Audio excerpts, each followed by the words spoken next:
Tak sabar weh. Korang ada masa untuk gelak-gelak Kau tahu tak dah lambat? Ha? Ayah tunggu sini lama-lama. Kau masuk sekarang. Gelak.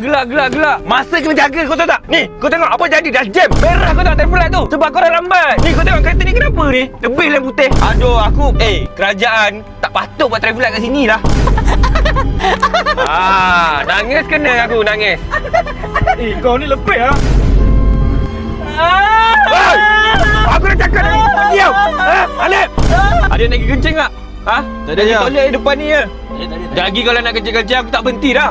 Pada pandai korang lah. Ayah, sakit perut ayah. La ilaha illallah. Aku dah cakap dah tadi kan. Ni. Kau buang air ni. Apa pandai kau lah. Aku dah cakap tadi aku tak nak berhenti. Kau turun. Kat sini Turun. Sini. Kau ni bisa kurang betul lah. Kau try tolong ni. Ni apa benda ya? Kau tak tanya, kau makan je. Kau try minum daripada secet dia. Kan je lah ni, saya marah tu. Dah. Dari mana-mana ya? Sikit boleh tak? Kau dah dapat. Kau dah okey belum? Perut dah okey lah ya?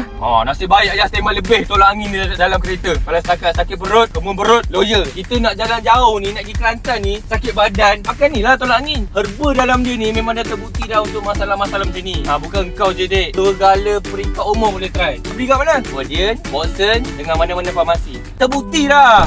Pegang. Jom. Kau lambat. Ayah kalau tak sampai sebelum kau 8 ni. Sabar ya? Sabar ya? Set mirror. Sabar ya? Bagi tolak angin sikit. Ayah sakit perut ni. Ya, dah habis lah ya tolong angin. Siapa suruh habiskan? Korang ni memang suka misahkan aku lah anak beranak ni.